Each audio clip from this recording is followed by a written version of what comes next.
May it please the court. I'm Olivia Migrant. And I am Josie Weinert. And we are respondents from Lake Oswego High School for Free Speech Coalition v. Paxton.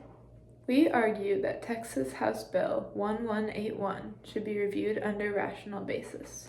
Ginsburg v. New York is the ruling precedent for this case because it was the first case to address the issue of minors accessing material that would be considered harmful to people of that age group. The court made the ruling using rational basis, determining that restrictions can be applied to minors accessing this harmful sexual material. And as this was the first case to address this issue, and it has not since been abrogated, the precedent for all following cases comes from Ginsburg v. New York. Following the same precedent as Ginsburg v. New York would apply rational basis to Free Speech Coalition versus Paxton. What, if any, is the value of low-level speech such as pornography? Low-level speech such as pornography first received protections under Roth v. United States, and the current ruling precedent comes from their decision in Miller v. California. In that decision, the court established a three-pronged test for obscenity, where each prong must be met in order for content to be considered obscene. The court stated that a work may be subject to state regulation where that work, taken as a whole, appeals to the prurient interests in sex, portrays in a patently offensive way sexual conduct specifically defined by the applicable state law, and taken as a whole does not have serious literary, artistic, political, or scientific value. Pornography itself, for many adults, holds artistic value and is not patently offensive. Therefore, it is protected under the First Amendment because it does not reach the three-pronged test, and that protection ensures its continued value in the United States. Was the First Amendment created to protect this kind of speech? Does that matter here? Under the intent of the Founding Fathers, the First Amendment was written with the purpose of protecting political speech. Political speech was of the utmost importance for the Founding Fathers to protect due to the harsh restrictions imposed on the colonists during the period shortly before the Revolutionary War. During this time, the British imposed harsh restrictions on speech and expression specifically, causing the Founding Fathers to emphasize the need for these rights within the First Amendment. In the case of Free Speech Coalition versus Paxton, the speech in question is access to pornography online. The Founding Fathers were not considering protecting speech regarding pornography on the internet at this time in which they wrote the First Amendment, given that the access of different age groups to pornographic material was not of importance and the internet did not exist. Whose First Amendment rights are impacted by the Texas law? Is it minors, adults, or the platforms themselves? Due to the Supreme Court's decision in Ginsburg v. New York, they have recognized that even where there is an invasion of protected freedoms, the power of the state to control the conduct of children reaches beyond the scope of its authority over adults. Therefore, Texas House Bill 1181 does not impact minors' rights because they already have more limited rights than adults. Adults and the platforms themselves argue that the bill will impact their First Amendment rights. However, the age verification techniques described in the bill, which have repercussions if companies hold on to identifying information, make the personal information process very similar to that of one in a brick-and-mortar store. There are no arguments against offering identifications in brick-and-mortar stores. Therefore, the First Amendment rights of adults wanting to access these platforms are not significantly impacted. Similarly, the platforms themselves are still able to publish their content, and adults are still able to view it after they pass an age verification technique, and this bill does not alter that fact. Why can or can't the government simply ban access to pornography online? The government cannot simply ban access to pornography online for everyone. Banning pornography for everyone infringes on the people's First Amendment rights to freedom of speech, expression, and the press. In what ways is the Texas law a content-based imposition on speech?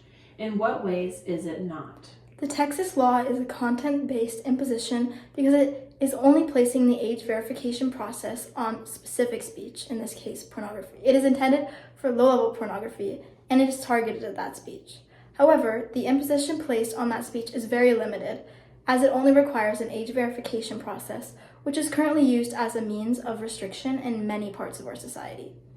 Adults that enter an adult store and hope to purchase graphic content are subject to checks of their age to prevent minors from having access to that material. The imposition is no different, as it is an online version of the same tool. Therefore, the Texas law is targeted at a specific type of speech, but it does not limit it. Therefore, it is not a content-based imposition. Is including social media and search engines under the age verification requirement a reason to find this law unconstitutional? No, the government is fully able to implement age verification requirements for social media and search engines. This is because the age verification does not infringe on the rights of these platforms to publish their material. Furthermore, adults are not restricted from viewing this content as long as they provide truthful information about their age. Only children are restricted from viewing certain content, which is constitutional given that children have different rights under the First Amendment than adults, according to Ginsburg versus New York. The law requires age verification when more than a third of the website's content is inappropriate for children. Would the law be more or less burdensome if the threshold was increased? If the threshold for requiring age verification were increased to a larger bar than 1/3, the law would be less burdensome on adults. Even though we argue that age verification does not impinge on the rights of adults, raising the threshold would decrease the number of websites that would require age verification. It would also make it less burdensome on the companies producing the content because they could forego age verification even when a percentage higher than 30% of their content is considered obscene for children. There would, however, be a larger burden on parents who are trying to protect their children from this material. Raising the bar only makes it more easily available to children and will make it harder to prevent them from seeing and being affected by this content. Ashcroft v. ACLU applies strict scrutiny to a law that burdens adults' access to online speech, not the rational basis test. Why should the court not apply the same standard here? Ashcroft versus ACLU was determined under strict scrutiny because the question was whether or not the Child Online Protection Act could restrict the ability of online websites from publishing pornography. This is unconstitutional because it violates the First Amendment's protection to freedom of press. The same standard should not be applied here. Instead, the case should be considered under rational basis because the publishing of material is not being restricted. The only restrictions are being placed on the age of who can access pornographic material. As a result, the government is fulfilling their legitimate interest to protect minors from harmful sexual material. Ashcroft versus ACLU identified that content moderation through filtering settings was a less restrictive means of protecting minors online. Has that proven true in the time since Ashcroft? Since Ashcroft, the internet has taken off and become an integral part of every aspect of daily life. In 2002, when the Ashcroft decision was made, the internet was fairly limited and platforms like social media did not exist. During that time period, content moderation through filtering settings was a means of protecting children online because online was not as large a part of their lives and the places to encounter this content were reduced. Today, there's an almost infinite supply of information and easy access to pornographic material across the internet, and it can be accessed from many different types of devices. The reality is that today, filtering settings are not an effective means of protecting minors online because there is too much information to filter. If the court were to find that the Texas law burdens the First Amendment rights of adults, does that mean petitioners win? Yes, if the Texas law burdens the First Amendment rights of adults, the law would trigger strict scrutiny and the petitioners would win the case. This is because the law, if it was under strict scrutiny, wouldn't be narrowly tailored enough or be the least restrictive means of accomplishing the goal of restricting access of minors to pornographic material. Overall, moving beyond just strict scrutiny, purely based on the supremacy clause of the U.S. Constitution. Any laws made by the states that violate the Constitution, so in this case a law that would violate the First Amendment, would be deemed null and void. This would mean that the petitioners would win because the Texas law would be struck down. Adults concerned for their privacy may not access websites requiring age verification. Is that a sufficient reason for striking this law down? Concerns about the privacy of age verification are not sufficient reason for striking this law down. Age verification by check of age through personal identification has been used to regulate material in the United States for a long time. Substances such as alcohol are not sold to minors without ID because of ID checks, and the same is done for those wishing to purchase adult material from a brick and mortar store.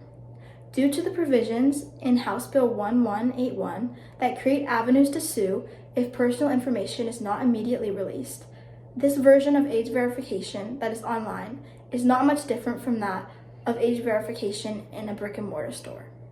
Therefore, adults' concerns are not rooted in fact and the harm that could be caused to them, and therefore they are not a sufficient reason for striking this law down. If the court finds that the law requires examination under strict scrutiny, does that mean that the petitioners win? Not necessarily. If the law is examined under strict scrutiny, it can either fail or it can be successful. If this law fails strict scrutiny, then the law would be deemed unconstitutional and the petitioners would win. However, if the law were to pass strict scrutiny, the law would be upheld and the petitioners would lose. Are the privacy concerns presented by online age verification similar to the privacy concerns required to access age-restricted purchases in a traditional brick and mortar store? The privacy concerns presented by online age verification are different than those required to access age-restricted purchases in a traditional brick and mortar store. This is because online age verification does not have the same face-to-face contact that a brick and mortar store would have, and that causes fear that the information may be used against them or saved to another platform. However, we argue that the difference is not large enough and that the internet has become such a large part of our lives and that we are on the daily giving up information on top of the fact that the companies who are completing the age verification are required to release the material if they do not want to be sued. Therefore, the difference is there, but it should not be considered when ruling on this case. In the years since Ginsburg versus New York have increased technology capacities, increased or decreased the privacy concerns associated with age verification processes? Yes, the amount and depth of technology in our daily lives has greatly increased since the case of Ginsburg versus New York. Currently, people are sharing much greater quantities of information much more frequently than during the time of Ginsburg versus New York, especially given the limited knowledge for how this information is being used by other entities. As a result, privacy concerns have increased with the expansive information being inputted and shared daily since Ginsburg versus New York. Online access to harmful materials presents unique obstacles to parents trying to protect their kids. If this law is found to be unconstitutional, what else can Texas do to protect minors accessing online material?